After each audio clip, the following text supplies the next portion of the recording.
আপনাদেরকে একটা হ্যান্ডসাম স্যালারিতে কিন্তু একটা ভালো জব আছে, সেটা হচ্ছে আপনাদের কাছে যাদের কাছে ম্যানুয়াল গাড়ির লাইসেন্স আছে দুবাইয়ের, তারা কিন্তু দুবাই এয়ারপোর্টে কাজ পাবেন। ডিউটি 8 ঘন্টা 2200 টাকা স্যালারি।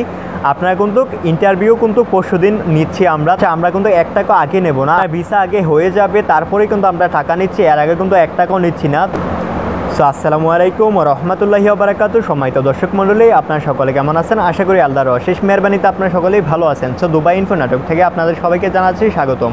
আমার নাম আব্দুর রহিম, আমি সংযুক্ত আরব আমিরাত থেকে বলতেছি। সো বন্ধুরা, আপনাদের সুবিধার ক্ষেত্রে কিন্তু আমি একটা হোয়াটসঅ্যাপ গ্রুপ খুলেছি। দুবাই ইনফো নাটক থেকে কিন্তু একটা হোয়াটসঅ্যাপ গ্রুপ খোলা হয়েছে, যেখানে কিনা আপনাদেরকে ফ্রি জোনের ক্যাটাগরিতে যে ভিসাগুলো আপনার বর্তমানে হচ্ছে, কি ভিসা আমাদের কাছে অ্যাভেলেবেল আছে, ওই নিয়োগ বিজ্ঞপ্তিগুলোই কিন্তু আমি গ্রুপে শেয়ার করে দেব। কোথায় ইন্টারভিউ হচ্ছে আর ইন্টারভিউতে কি প্রয়োজন হচ্ছে সব ডিটেলস কিন্তু আমি ওইখানে বলে দেব। তাই অবশ্যই সবাই ভিডিও ডিসক্রিপশন বক্স থেকে বা পিন কমেন্ট থেকে কিন্তু আপনারা জয়েন হয়ে নেবেন। তো চলুন আমরা বর্তমানে ভিডিওর মূল বিষয় আলোচনা করি। সেটা হচ্ছে আমাদের কাছে বর্তমানে 3 ক্যাটাগরিতে কাজ আছে।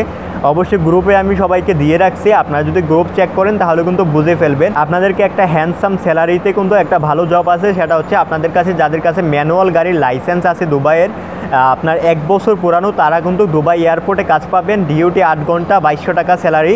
আপনারা কিন্তু ইন্টারভিউ কিন্তু পরশুদিন নিচ্ছি আমরা, তাই অবশ্যই গ্রুপে জয়েন করে আপনার ইন্টারভিউটা ফিক্স করে নেবেন।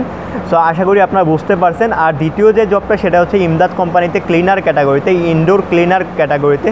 তো আপনারা যারা কিনা ইনডোর ক্লিনার ক্যাটাগরিতে কাজ করতে চান তারা কিন্তু অবশ্যই আমার সাথে যোগাযোগ করবেন, গ্রুপে জয়েন হয়ে নেবেন, তারপরে কিন্তু বুঝতে পারবেন। আপনাদেরকে একটা কথা বলি, সেটা হচ্ছে আমরা কিন্তু 1 টাকা আগে নেব না, ভিসা আগে হয়ে যাবে তারপরেই কিন্তু আমরা টাকা নিচ্ছি, এর আগে কিন্তু 1 টাকাও নিচ্ছি না। তো এটা নিয়ে কিন্তু একদম ক্লিয়ার হয়ে যান যে আমরা 1 টাকাও আগে নিচ্ছি না, ভিসা আগে প্রোভাইড করব তারপরেই কিন্তু আমরা টাকা নিব। তো আশা করি আপনারা বুঝতে পারছেন। আজকের ভিডিও এতটুকুই। আল্লাহ হাফেজ, সবাই ভালো থাকবেন, পরবর্তী ভিডিওর জন্য অপেক্ষা করবেন। আর ভিডিওতে একটা লাইক আর একটা কমেন্ট করে আমাদেরকে উৎসাহিত করবেন ভিডিও বানানোর জন্য।